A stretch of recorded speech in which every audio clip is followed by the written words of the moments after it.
ঠিকমতো হাঁটতে পারেন না, কথাও স্পষ্ট নয়, তারপরও মাসে আয় করছেন লাখ টাকা। জন্মগত শারীরিক প্রতিবন্ধকতাকে হার মানিয়ে 23,000 সোনালী মুরগির বিশাল খামার গড়ে তুলেছেন রকিবুল ইসলাম। নিজের সাফল্যের পাশাপাশি পুনর্বাসনের আলো পৌঁছে দিচ্ছেন আরও অনেক প্রতিবন্ধী মানুষের জীবনে। সংগ্রাম, সাহস আর আত্মবিশ্বাসের এক অসাধারণ গল্প নিয়ে ফরিদপুর প্রতিনিধি আজিজুল হকের প্রতিবেদন। ঠিকমতো হাঁটতে পারেন না, কথাও স্পষ্ট নয়, অথচ তিনিই পরিচালনা করছেন 23,000 সোনালী মুরগির বিশাল এক খামার। শুধু তাই নয়, গ্রাফিক্স ডিজাইনার ও সমাজসেবী হিসেবেও কাজ করছেন তিনি। সফল প্রতিবন্ধী হিসেবে তিনি জাতীয় সম্মাননাও পান। 23,000 মুরগির ক্যাপাসিটি একটা ফার্ম তৈরি করতে সক্ষম। 2015 সালে সফল প্রতিবন্ধী ব্যক্তি হিসেবে একটা জাতীয়ভাবে সম্মাননা পায়। শারীরিক প্রতিবন্ধকতা অনেকের কাছে জীবনের শেষ অধ্যায়, কিন্তু রকিবুল প্রমাণ করেছেন ইচ্ছাশক্তি আর পরিবারের সহযোগিতা থাকলে কোনো প্রতিবন্ধকতাই সাফল্যের পথে বাধা হতে পারে না। আমার সন্তান যখন আমি জানতে পারছি যে আমার ছেলে প্রতিবন্ধী, তখন আমার অনেক কষ্ট।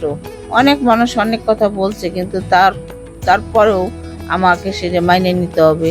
আমি তার সেইভাবে মানুষ করছি, মানুষের কথায় বেশি কান দিইনি। তারপরেও পড়াশোনা করাইছি, বিএ পাস করাইছি। ফরিদপুর সদর উপজেলার অম্বিকাপুর ইউনিয়নের সমীর শেখের বাজার। এখানেই জন্ম মোহাম্মদ রকিবুল ইসলামের। জন্মগত শারীরিক প্রতিবন্ধকতা নিয়ে বেড়ে ওঠা রকিবুলের চলাফেরা কষ্টকর, কথাও স্পষ্ট নয়, কিন্তু নিজের সীমাবদ্ধতাকে কখনোই দুর্বলতা হতে দেননি তিনি। যখন ডাক্তার কাছে নিয়ে যাই, তখন মনে হয় প্রতিবন্ধী। তখন বয়স হলো 4 বছর। সেখান থেকে চেষ্টা করি আস্তে আস্তে কি করব অনেক চেষ্টা করি, জীবন করে মানুষ করব। প্রাথমিক বিদ্যালয়ের প্রধান শিক্ষক মোহাম্মদ হাসমত আলী 1996 সালে মাত্র 40টি সোনালী মুরগির বাচ্চা দিয়ে খামারের যাত্রা শুরু করেন।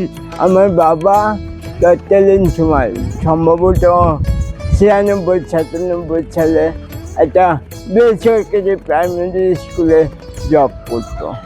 তো তখন ওই স্কুলে বেতন ছিল খুব সীমিত, পাশাপাশি কিছু করার জন্য মাত্র 40টা মুরগি দিয়ে এই খামার শুরু করে। 2015 সালে সেই দায়িত্ব কাঁধে তুলে নেন ছেলে রকিবুল। এরপর ধীরে ধীরে ছোট খামারটি পরিণত হয় 23,000 মুরগির একটি সফল বাণিজ্যিক প্রতিষ্ঠানে। প্রত্যেকেরই একটা স্বপ্ন থেকে প্রতিবন্ধী ছেলে একটা গভর্নমেন্ট জব হলে ভালো হয়। তো দুর্ভাগ্যজনক আমি বিভিন্ন পরীক্ষায় রিটার্নের টিকার পরেও আমার চাকরি হচ্ছিল না। চাকরি না হওয়ার কারণে আমি এই ব্যবসাটাকে আমার নিজের ব্যবসা হিসেবে গ্রহণ করে এবং নির্ভর করি। তো আলহামদুলিল্লাহ ওই 40টা মুরগির থেকে আজকে আমরা 23,000 মুরগির ক্যাপাসিটি একটা ফার্ম তৈরি করতে সক্ষম। বর্তমানে খামারটি থেকে প্রতি মাসে গড়ে আয় হয় 1 লক্ষ টাকা। এই খামারে কর্মসংস্থান হয়েছে 6 জন কর্মচারী ও 1 জন ভ্যান চালকের। এখানকার সোনালী মুরগি সরবরাহ করা হয় ঢাকা সহ দেশের বিভিন্ন অঞ্চলে। তবে এই ব্যবসায় ঝুঁকিও কম না বলে জানান তার বাবা। আমাদের 6 জন কাজের মহিলা আছে, তারা কাজ করে। পাশাপাশি আমাদের ভ্যান চালক আছে, উনি মালামাল আনা নেওয়া করে। এইভাবে যে ব্যবসা আমরা করি খুব কঠিন ব্যবসা। এই ব্যবসায় সকালে একরকম দাম থাকে, বিকালে একরকম দাম থাকে, খাদ্যের দাম বাড়ে, মুরগি অনেক রোগ বৃদ্ধি হয়, এতে সরকারের হস্তক্ষেপ করা প্রয়োজন। শুরুতে প্রতিবেশী ও আত্মীয় স্বজনরা ভেবেছিল রকিবুলকে দিয়ে পড়ালেখা হবে না। তবে অবাক করা বিষয় হলো, রকিবুল শিক্ষা জীবনেও ছিলেন অদম্য। ফরিদপুর ময়েজউদ্দিন উচ্চ বিদ্যালয় থেকে এসএসসি, ফরিদপুর সিটি কলেজ থেকে এইচএসসি এবং সরকারি রাজেন্দ্র কলেজ থেকে সমাজবিজ্ঞানে স্নাতক সম্পন্ন করেন তিনি।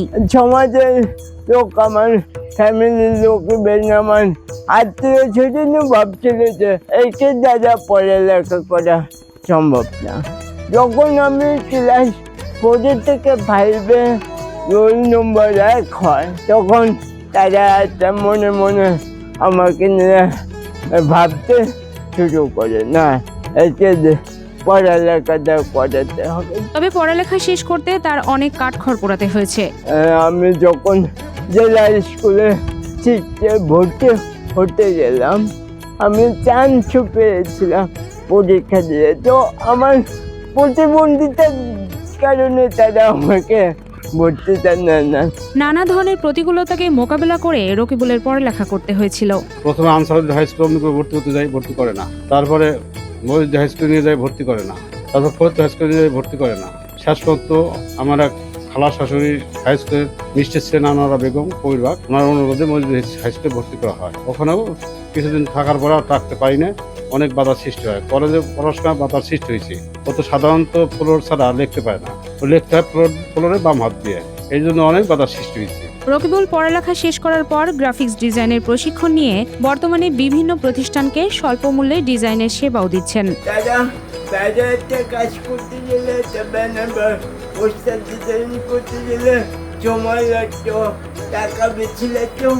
আমি ওনাদের কাজটাই করে দিই। বাইরে যখন 10 টাকা লাগে, আমি ওই কাজটা 6 টাকায় করে দিতে পারি।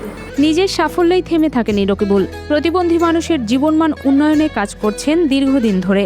বর্তমানে তিনি গোয়ালন্দ উপজেলা প্রতিবন্ধী উন্নয়ন সংস্থার প্রধান সমন্বয়কারী। তার উদ্যোগেই ইতোমধ্যে 75 জন প্রতিবন্ধী পুনর্বাসিত হয়েছেন। কেউ রিকশা চালাচ্ছেন, কেউ ছোট ব্যবসা করছেন, আবার কেউ কুটির শিল্পে স্বাবলম্বী হয়েছেন।